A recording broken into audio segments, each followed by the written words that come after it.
Olá, começa agora o JR Entrevista. O governo discute no Congresso o texto da segunda etapa da reforma tributária. Entre os pontos mais polêmicos, no momento, está a taxação de lucros e dividendos em 20%. Para falar sobre a importância da reforma tributária e os impactos dela na economia, a gente recebe aqui hoje a advogada Ariane Guimarães. Ela é diretora da Subcomissão de Reforma Tributária da Ordem dos Advogados do Brasil, do Distrito Federal, e também professora de Direito Tributário. Ariane, seja muito bem-vinda aqui ao JR Entrevista. Vamos começar falando já sobre esse tema mais polêmico da reforma tributária, que é a taxação de lucros e dividendos. A proposta fala em taxar os dividendos que hoje são isentos de cobrança de imposto de renda em 20%. Por que quando se fala nisso, a reação é tão grande? Bom, obrigada pela pergunta e pela escolha do tema, que na verdade é um dos mais importantes da nossa República hoje. Toda a estrutura de financiamento do Estado brasileiro, inclusive para dar conta dessa série de gastos públicos que estão sendo demandados, na verdade provém de tributos, e falar de uma reforma tributária nesse momento é super importante. Bom, como você mesmo disse, o governo apresentou a sua segunda etapa da reforma tributária. Lembrando que já existem no Congresso Nacional 2 grandes blocos de proposta de reforma que também tem como objetivo simplificar todo o arranjo que nós temos no país. O governo optou por apresentar a sua reforma tributária em 4 etapas. Primeira, ele endereçou a tributação sobre o consumo, então ele instituiu e estabeleceu a contribuição sobre bens e serviços, e agora ele vem com a alteração de tributação sobre a renda. E uma das mais importantes frentes que vem nesse projeto é justamente a tributação de lucros e dividendos que nós não tínhamos no passado. Na verdade, é importante fazer um histórico, porque quando a gente faz só o comparativo do Brasil com os demais países do mundo, nós temos o dado de que o Brasil e apenas a Estônia são os únicos países mundiais que não tributam dividendos. E isso, na verdade, claro, faz com que a gente tenha um cenário muito diferente de todo o resto do globo. Mas existe uma razão para isso. Nós tomamos uma decisão lá quando da adoção do Plano Real de optar por deixar uma sobrecarga tributária na pessoa jurídica e desonerar a pessoa física e a pessoa jurídica também que recebesse dividendos. Isso por conta da inflação. Então foi pensado dentro de um contexto de política econômica uma série de medidas, e um dos pilares dessa medida, que até hoje nós temos o Plano Real bem sucedido, um dos pilares é justamente a não tributação de dividendos. Mas a realidade hoje é bem diferente, né? A realidade hoje é bem diferente, claro. Esse assunto ele vem sendo impulsionado no Congresso com uma série de propostas. Existem mais de 20 projetos de lei que tratam da tributação dos dividendos no Congresso Nacional. Nenhum até hoje andou. E agora nós temos o tema dentro do holofote. Vamos ver se isso avança de fato. Agora, como o Tiago disse, é um tema que traz muita polêmica. Mais de 100 associações ligadas a empresários têm reclamado justamente desse formato. E reclamado no sentido também de uma possível votação direta em plenário. Propõe, inclusive, uma comissão especial para que se discuta isso. Como a senhora vê essa proposta? É importante dizer que quando o governo apresenta esse projeto de tributação de dividendos, ele não objetiva só tributar dividendos. Tem uma série de outras medidas que estão acompanhadas. E quando nós olhamos esse manifesto das empresas e dos setores empresariais, eles, na verdade, se direcionam não contra a tributação dos dividendos em si, mas eles se direcionam principalmente contra a tributação da pessoa jurídica, o formato que foi apresentado pelo governo e a série de deduções que foram extintas, que estão sendo propostas, a extinção em relação a isso. Isso tudo gera aumento de carga tributária. Existem diversos estudos, claro, dependendo da metodologia que se empregue, do setor analisado, mas nós temos, por exemplo, determinados estudos que falam de um aumento de carga tributária de 49%, num contexto em que nós estamos nos recuperando da economia, dos danos sofridos pela Covid na economia, e claro, nós estamos aí diante de um cenário brasileiro muito pouco competitivo quando nós olhamos no cenário internacional. Quer dizer, então, que é preciso apresentar as contas corretamente, porque sem dúvida. Toda a proposta da reforma tributária, o argumento do governo é que não haveria aumento de carga tributária. Quer dizer que é preciso, durante essas discussões, fazer um cálculo mais exato do impacto? É exatamente isso, O problema não é a tributação dos dividendos em si. Então, quando nós olhamos determinadas reduções, né, quando a gente olha o resumo do projeto, se entende só que a tributação de dividendos, mas não se trata somente disso, né? Nós temos uma série de outras medidas e, como você falou, quando você muda, acho que é importante o ouvinte também ter conhecimento, né, o espectador ter conhecimento de que, quando se fala em tributo, nós temos duas grandezas importantes, é a base de cálculo e a alíquota. Então, quando a gente fala só de alíquota, né, parece que, eu vou ter um aumento aqui. Só que, quando a gente altera a base de cálculo, eu também posso ter um desembolso de caixa maior. Isso é importante explicar para as pessoas. Base de cálculo é a quantidade de pessoas que vai pagar esse tributo. E a alíquota mais simples, né? Temos de 5, de 10 e por aí vai. Exatamente, exatamente. São essas grandezas que são importantes na hora de fazer o cálculo, porque isso pode afetar diretamente e é contra isso que os setores empresariais se manifestaram, né, nos mais diversos ofícios que chegaram à Câmara dos Deputados. Agora, tem sido falado muito de que essa reforma vai tributar os ricos para aproximar a nossa legislação brasileira da OCDE. Explica para a gente essa relação. A OCDE, acho que é importante dizer, né? O que é a OCDE? A OCDE é uma organização para a cooperação e desenvolvimento econômico. Reúne uma série de países, os mais com a legislação mais avançada, os países mais pujantes da economia, né? Quando olhamos o cenário internacional. E, claro, quando nós olhamos aqui, o Brasil pretende ingressar na OCDE, é claro que uma das medidas é harmonizar a legislação interna com a legislação adotada nesses países. Então, quando nós falamos de tributar dividendos, perfeitamente. Só que nós precisamos também trazer os demais pontos que as legislações dos outros países também estabelecem. Por exemplo, né, quando nós olhamos o modelo da Hungria, a Hungria tributa dividendos a 15%, mas a tributação da pessoa jurídica na Hungria é de 9%, enquanto que aqui no Brasil é de 34%. Agora, claro, está sendo sugerida uma redução nessa carga tributária, só falando em imposto de renda e contribuição social sobre o lucro. Nós temos uma série de outros tributos, por exemplo, que lá fora não se tributa, como é o caso do PIS e COFINS, tributação sobre a receita. Nós não temos esse tributo lá fora, enquanto que nós temos aqui. Então, precisa olhar no todo. Então, no todo, a nossa carga tributária, que já é alta, corre o risco de ficar ainda maior na comparação com outros países. É por isso que o setor produtivo acredita que a gente pode perder ainda mais a competitividade? Exatamente isso. Nós temos dois elementos que são muito importantes na hora de olhar tudo isso em termos de legislação tributária. Nós temos a carga tributária efetiva, né, as alíquotas nominais e o impacto que tem depois da produção. E nós temos também um outro componente que aqui nós somos campeões, né, quando olhando no cenário internacional, que é a complexidade para se pagar tributos no país. Nós gastamos mais de 1.800 horas para se pagar tributos. O que isso significa? Isso é custo, isso é dinheiro que poderia estar sendo investido em uma série de outras frentes, mas que tem que ser gasto com análise de legislação tributária, uma reanálise para saber se aquela análise que você fez está correta e uma terceira análise, muitas vezes, para validar aquele consultor que fez a sua... E análise da discussão do Congresso Nacional. É isso aí. Então... Você sabe que tem especialistas que dizem que a gente precisa aumentar a justiça fiscal no Brasil, ou seja, quem ganha mais, paga mais, que é o que essa reforma de alguma maneira tenta propor. Mas será que é possível com esse texto a gente chegar nessa justiça fiscal? Olha, quando se fala em justiça fiscal, né, nós temos um princípio constitucional super importante, que é o princípio da capacidade contributiva, né?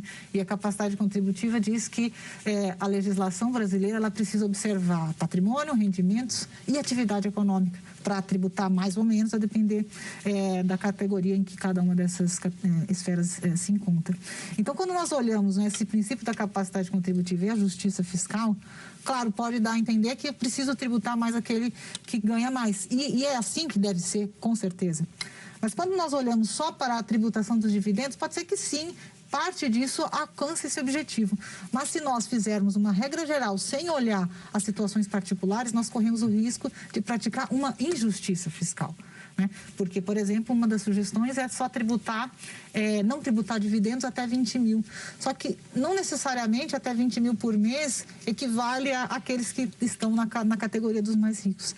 Então, a gente precisa realmente de um calibre um pouquinho diferente do que está sugerido no projeto. Muito bem. Quero lembrar você que nos acompanha que é possível assistir ao JR Entrevista na Record News às 10h40 da noite, no portal R7, no Play Plus, no Jornal da Record, ainda no JR 24 horas, sempre à 00:30 e, claro, também por meio de nossas redes sociais. Tiago. E por falar nessa calibração, tem uma proposta do Sindicato de Auditores Fiscais da Receita Federal que sugere uma taxação sobre os lucros e dividendos diferente dessa proposta original, né? A proposta é para ganhos anuais a partir de 40 mil, apesar que a proposta do governo fala em ganhos mensais de 20 mil, com isenção do imposto de 30% dessa renda para esse público. Como a senhora avalia essa proposta? Olha, me parece que o Sindifisco ele fez um racional usando um outro princípio também da Constituição brasileira que nós temos, que é da progressividade do imposto sobre a renda. E o que isso significa? Que quem ganha mais vai comprometer uma parcela maior dessa renda com o pagamento de tributos. E quem ganha menos, uma parcela menor. E, claro, aqueles isentos que não deverão pagar o tributo sobre a renda. Então, me parece que a proposta do Sindifisco, ainda não analisei no detalhe, claro que precisamos fazer uma série de cálculos, mas quando ele apresenta essa sugestão de progressividade, isso me parece mais alinhado com a Constituição Federal do que simplesmente taxar 20% indiscriminadamente. Pode parecer mais simples, mas pode ser mais injusto. Agora, como é que fica para quem trabalha com pessoa jurídica? A gente tem um dado importante aqui, porque, segundo o relator, esse substitutivo prevê a redução da alíquota da base do imposto de renda da pessoa jurídica. Passaria de 15% para 2,5%. Isso deve beneficiar pelo menos 1 milhão de empresas ativas que são optantes pelo lucro real presumido e também o abstrato. Como é que fica isso? Olha, me parece que 2,5% é uma alíquota bastante razoável. É claro que nós precisamos somar todos os demais tributos, né? Porque quando nós olhamos 2,5% me parece pequena, mas nós temos o adicional do imposto de renda, isso já vai para 12,5%. E nós temos a contribuição social sobre o lucro, que vai somar mais 9% nessa conta. Então, você vai chegar a um número muito próximo aí a 20%, né? 21%. Ou seja, é uma alíquota de tributação da renda muito próxima a alguns países, por exemplo, Estados Unidos, Canadá, em que nós temos uma alíquota mais ou menos próxima desse percentual. Me parece que aí nós já estamos um pouquinho mais alinhados, né, naquela perspectiva que falamos anteriormente sobre a OCDE. Precisamos olhar o binômio como um todo e não só a fatia do dividendo.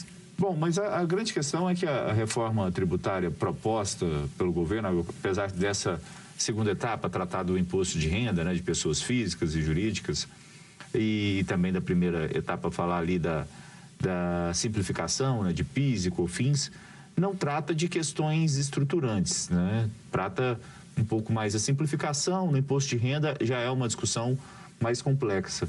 Mas nos países envolvidos, eles tributam muito mais a renda do que o consumo. E a gente tem essa grande tributação sobre o consumo aqui no país.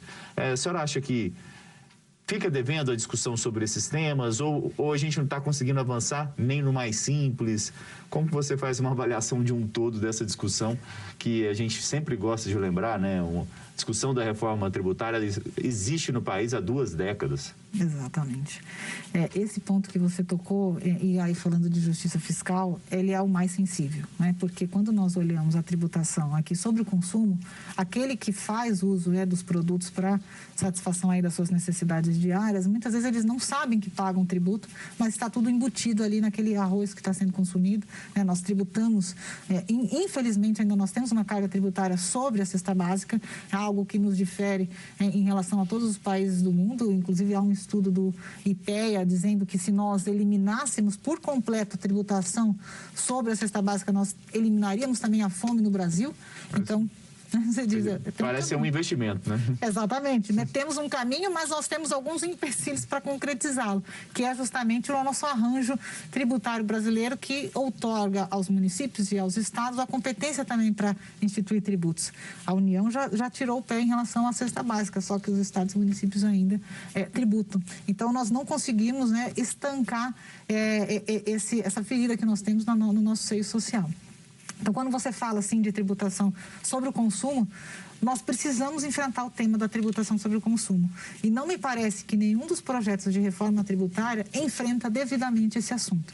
Nós temos, na verdade, a questão da simplificação como um objetivo a ser alcançado. Me parece que reduzindo o número de tributos você simplifica, mas não necessariamente traz a justiça. E esse tema, nós queremos eliminar benefícios fiscais de uma vez. Só que não necessariamente se você eliminar todos os benefícios fiscais, você vai alcançar a justiça social, né? Muito se fala, tem os benefícios para setores que conseguem, né, vir até Brasília e fazer uma série de engajamentos e aí conseguem benefícios, só que existem muitos benefícios que são extremamente necessários, né? O Brasil fala aqui em legislação da OCDE, mas se nós vamos pegar, por exemplo, a Alemanha tem um autor muito interessante, né, que fala sobre a questão dos benefícios fiscais. Ele diz que os benefícios fiscais para alguns setores são importantíssimos para a garantia do bem comum do cidadão homem médio, né, o termo que se usa. Agora, o relator propõe um corte bem drástico nesse sentido, né? E isso pode auxiliar de alguma forma? Olha, a gente precisa olhar, o texto saiu há muito pouco tempo, aí nós precisamos entender quais são os benefícios que estão sendo reduzidos. Ele disse que estão sendo reduzidos aí benefícios que provocam externalidades, ou seja, né, em alguma medida afetam a economia de forma negativa. Então, nós precisamos entender quais são esses benefícios. Agora, se ele estiver tratando de benefícios que têm como objetivo, né, impulsionar o consumo e favorecer esse consumo médio, vamos dizer assim, isso vai ser negativo, sim, para o nosso país. O relator também propõe um corte, né, com base no projeto enviado pelo governo, ele propõe uma redução da arrecadação prevista ali pelo governo em torno de 50 bilhões de reais. É um corte relevante ou ainda teríamos aumento de carga tributária com a proposta? Qual que é a sua avaliação? Olha, esses números nós ainda não tivemos acesso, inclusive eu não consigo nem avaliar se esses números estão corretos ou não, enfim, é claro que a gente... O próprio governo mandou pensando no número e viu que era maior, né? O próprio governo, exatamente. O governo, né, partiu de um número de 1,9 bi, depois ele apresentou 6 e agora, né, olhando no cômputo geral, ele vai falar em 60 bi nos 2 próximos anos, até 2023. É claro que nós precisamos entender qual é a fórmula que está sendo usada, porque o próprio governo, quando disse do 6, ele disse que não dimensionou os impactos das reduções da base de cálculo, que nós falamos há pouco. Então, isso, claro, compromete o número. Então, para entender se esses números são fidedignos, a gente precisa entender a fórmula. Agora, você já falou da simplificação, e essa ideia de simplificar e transformar tudo numa espécie de imposto único, IVA, seria a melhor formatação para essa reforma nesse primeiro momento? Olha, se falar em IVA, nós, na verdade, vamos falar em 2 questões positivas para o Brasil, né? Primeiro, que é a acomodação, a harmonização da legislação tributária, o que mais se pratica no mundo. E, principalmente aqui, olhando o hemisfério na América do Sul, foi feito um estudo aqui, na verdade, o Brasil é o único país que não utiliza o IVA, né, dentro do Cone Sul, então isso, em alguma medida, também nos distancia, né, daqui das relações comerciais. Mas nós precisamos entender que tipo de IVA que nós vamos adotar, né? E é isso que se critica em relação a esses projetos que estão em tramitação. Não necessariamente a adoção de um modelo como está hoje na mesa vai ser melhor do que a situação atual. Hoje nós temos uma série de gargalos, né? Uma série de regimes específicos para setores. Então você tem uma miscelânea aqui de legislação e isso torna o nosso sistema muito complexo. E não necessariamente simplificar vai ser melhorar. Agora, claro, simplificar pode ser melhorar. Eu acho que nós precisamos entender e acomodar os interesses. Acho que a sociedade está muito madura hoje em relação aos momentos anteriores, né, de engajamento, de apresentação de estudos e de impacto. Eu imagino que nós vamos ter um resultado importante aí. Claro, dado o tempo necessário para as discussões. Obrigado. O JR Entrevista vai para o intervalo. Na volta, vamos falar sobre os reflexos da reforma tributária para o cidadão comum. Continue com a gente. Estamos de volta com o JR Entrevista. A nossa convidada de hoje é a advogada Ariane Guimarães, que é diretora da Subcomissão de Reforma Tributária da Ordem dos Advogados do Brasil, do Distrito Federal, e também professora de Direito Tributário. Doutora Adriane, a gente quer falar um pouquinho agora sobre o cidadão comum, nós pobres mortais, o que muda para a gente que tem que pagar imposto de renda? Fala-se aí numa mudança na faixa de isenção, né? O que a gente pode esperar? Bom, está sendo sugerida uma mudança na faixa de isenção hoje, que está em R$ 1.900 e vai subir para R$ 2.500. Quem ganha até R$ 2.500 por mês estará isento do imposto de renda retido na fonte. Ou seja, isso significa, claro, mais caixa, mais dinheiro, né, na mão para aquele que tem essa faixa salarial. Isso, claro, isso é uma medida benéfica que vai alcançar uma série de brasileiros. Hoje a gente paga imposto de renda quem ganha acima de R$ 1.800? Isso, exatamente, R$ 1.900. R$ 1.900. Então, seria um número razoável de pessoas que deixariam de pagar. Exatamente. Nós temos aí um reflexo importante alcance aqui de brasileiros que vão estar dentro dessa faixa. Mas tem redução também para as outras faixas, né? Sim, a gente, na verdade, tem uma redução que a gente chama de redução em cascata, né? Então, nós temos uma atualização, na verdade, que desde 2015 não havia. Então, 6 anos depois, nós temos a atualização que, claro, né, a gente precisa também entender como é que a correção monetária apresentou aqui dentro desses 6 anos. Então, é isso que o governo propôs. Quando a senhora fala de mais dinheiro no caixa de quem pode deixar de pagar imposto, sempre tem a gritaria do outro lado, tá? Você está tirando uma arrecadação, como é que você substitui isso? E aí, volta e meia, se rediscute, por exemplo, um retorno da CPMF, esse tipo de situação. Como é que o governo pode, com essas isenções, com esses benefícios, manter um caixa, ainda mais diante dos gastos que a gente teve, né? E da folha de pagamento, que é o que mais onera o governo hoje, como é que mantém essa competitividade, digamos assim, dentro do panorama geral? Muito boa pergunta, porque o orçamento público é único, né? Então, as contas precisam fechar e nós já sabemos que nós temos um histórico, né, de déficit ao longo dos últimos anos. Então, nós precisamos também nos preocupar com essa equação. Então, quando nós falamos em redução de carga tributária do cidadão comum, aqui até R$2.500 por mês, o que o relator desse projeto 2337 apresenta é que o valor vai ser compensado com algumas outras medidas que não necessariamente tributárias. Claro, algumas tributárias, então ele propõe a redução de benefícios fiscais, de alguns benefícios. Ele também diz que parte desse dinheiro vai vir de uma futura deliberação na Câmara dos Deputados a respeito dos supersalários, né? Que se pretende aí retirar esses supersalários e isso vai implicar numa redução de gasto para o governo.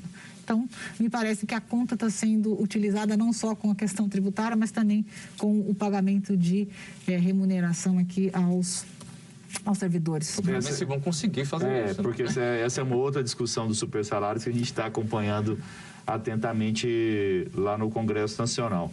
É importante a gente dar um bastidor aqui sobre essa questão da reforma tributária. A gente estava conversando aqui pouco antes de começar o programa. Ele me contou uma coisa muito interessante, que o escritório, que a senhora trabalha aqui em Brasília, abriu há 25 anos para acompanhar a discussão da reforma tributária aqui em Brasília. A reforma tributária nunca aconteceu. O escritório continua aqui em Brasília esse período todo. Dessa vez, você acha que há realmente a possibilidade de a gente ver alguma coisa de reforma tributária ou, mais uma vez, nós vamos discutir e não avançar? Olha, quando a gente pega aí os 2 últimos anos, eu acho que nós não tivemos nos 2 últimos anos, nos últimos 25, tão pujantes em termos de discussão sobre reforma tributária como houve agora nesse momento. Então, me parece que o nível das discussões é recorde olhando todo esse período. Só que eu ainda acho que nós ainda não temos um cenário ideal para a aprovação de uma reforma tributária. Nem da tributação do consumo, que foi o projeto do governo de simplificar PIS e COFINS, tampouco do imposto de renda. E aí, já falando um pouco de próximos passos, né, o que esperar aí em relação a esse projeto aí que o governo apresenta. O relator, ele indica que será necessária a instauração, né, de uma comissão para estudos a respeito dos impactos daquele texto que está sendo proposto. Ou seja, estudos, é claro, precisa de tempo. E esse tempo não necessariamente ele vai se alinhar com a reforma que a gente precisaria, enfim, num curto espaço de tempo. Então, me parece que eu acho que as discussões vão continuar, mas eu imagino que a gente ainda não vai ter uma reforma tributária aprovada nesse ano. É o que parece, né? Bom, a gente vai agora a um rápido intervalo e no próximo bloco a gente conversa sobre a importância da reforma tributária para o futuro do país. Não saia daí, a gente volta já já. Estamos de volta com o JR Entrevista, aqui com a gente a advogada Ariane Guimarães, diretora da Subcomissão de Reforma Tributária da Ordem dos Advogados do Brasil, do Distrito Federal e professora de Direito Tributário. A senhora estava falando no bloco anterior que acredita que não teremos reforma tributária este ano no país. Nem a questão da simplificação do PIS e da COFINS, que seria uma discussão mais simples, já que estados e municípios não têm interesse neste momento de acoplar a esse imposto federal para fazer o IVA, né? A senhora acha que nem essa questão da simplificação de PIS e COFINS deve passar? Olha, me parece, quando nós olhamos, né, o impacto que teve a CBS, quando apresentada pelo governo, versus esse impacto agora do imposto de renda, a CBS nós tivemos um volume menor de pessoas e de grupos empresariais, sim, surgindo contra, quando comparado aqui ao imposto de renda. Mas ainda assim, na CBS, quando nós olhamos, né, a tributação do consumo federal, nós temos questões importantes que precisam de uma deliberação e de um estudo um pouco mais aprofundado. Setor de serviços. Setor de serviços, e aí estamos falando de saúde e educação especificamente, que demandam e que pedem uma alíquota diferenciada para que as atividades continuem a serem desenvolvidas na forma como estão. Bom, além dessa adequação da legislação tributária, digamos assim, sinal para o CDE de que estamos prontos para integrar o bloco, o que mais o Brasil pode ter de benefícios no futuro, a médio e longo prazo, com a reforma tributária? Olha, nós temos hoje, o cenário brasileiro de tributos, ele não é só caótico do ponto de vista de legislação. Ele também tem um câncer, que a gente diz, que é o grau de litígios que nós temos no país. Ou seja, grande parte dos tributos que se paga hoje tem algum tipo de discussão que dá para ser endereçada, tanto nos tribunais administrativos, quanto também no judiciário. Então, quando nós olhamos hoje o volume de processos em tramitação no Poder Judiciário brasileiro, que soma mais de 80 milhões, grande parte se refere, a maior parte se refere a questões trabalhistas, e hoje um pouco em decadência, e tributárias. Então, hoje o volume de discussões tributárias no Brasil, ele é inenarrável, né? Ou seja, isso compromete a economia, compromete o desenvolvimento econômico, compromete a atividade das empresas. Então, eu imagino que isso aqui nós precisamos lidar, e só com a simplificação dos tributos é que nós vamos conseguir alcançar esse objetivo, né? Mas ainda vai ficar, que eu acho que é importante dizer, não adianta nada mudar daqui para frente, só que nós temos um estoque do passado com o qual ainda nós vamos ter que lidar durante o futuro. E aí são legislações estaduais, municipais e a federal sobre tributos. Por que ficou tão complexo no Brasil essa questão tributária?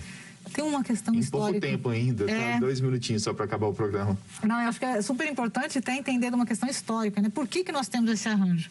Na verdade, com a Constituição de 88, um dos objetivos foi dar mais autonomia para os estados e municípios. E isso, claro, veio acompanhado de uma competência tributária para que esses estados e municípios legislassem a respeito, né, dos seus tributos ali, de sua competência.